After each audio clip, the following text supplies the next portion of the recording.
Maliwanag po yan. Mayroon nga po akong mga dati ko na pong ginagamit. Ito rin po, sinisindihan ko rin po yan pag brown out.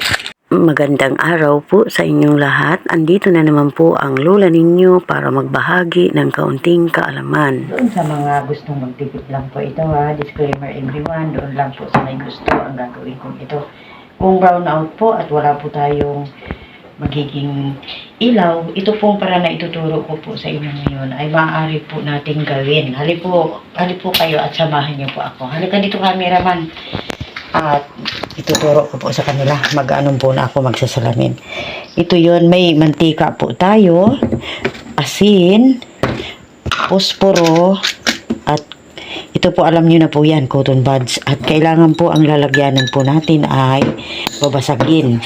Yan mga kaibigan. Una po natin gagawin, lalagyan po natin ng asin. Ang ating, siguro sa iba alam na nila po ito.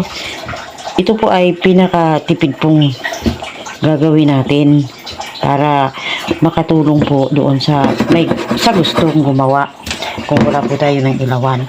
Ngayon may cotton buds po tayo. Ang gagawin po natin, putulin po natin yan sa gitna. Kung gusto po natin ng mahaba,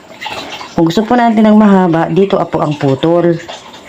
Yan. Pero dahil gusto ko nang maiksi, ganito po. Inati ko lang. Ngayon, gagawin natin, ilalagay natin dyan. At sunod, kung mapapansin po ninyo, kailangan po natin lagyan ng asin para ito po ay lumabas. Yan. Pag lumabas po yan, maaari na po natin, next po natin gagawin yung mantika po. Ilalagay na po natin ang ibig ko pong sabihin mga kaibigan. Yan, lagay po natin yan dyan sa ating asin. Ninalagay na po. Ngayon, ang susunod po, nalagyan na po natin yan, maaari na po nating sindihan. Yan. Tingnan nyo po. Mag-iilaw po yun. Kunting tiyaga lang po ito kasi medyo matagal. Yan. Kagaya niya, namatay. Kailangan ulitin po natin. Ayan, ulitin po natin ang paglagay ng, ayan, nagliyab na po mga kaibigan. Tapos, dadagdagan po natin ng mantika uli. Yan. Diyan na po tayo magdadagdag. Nasa sa inyo na po kung dadamihan nyo po. Ayan na po ang ating ilaw na maaari po nating sindihan kapag brown out. Maliit na tips lang po sa inyo mga kaibigan para makatulong. Ito po ay isang magandang paraan kung wala po tayong ilawan. Ito po ay aming ginagamit tuwing brown out. Maganda po ang ilaw niyan.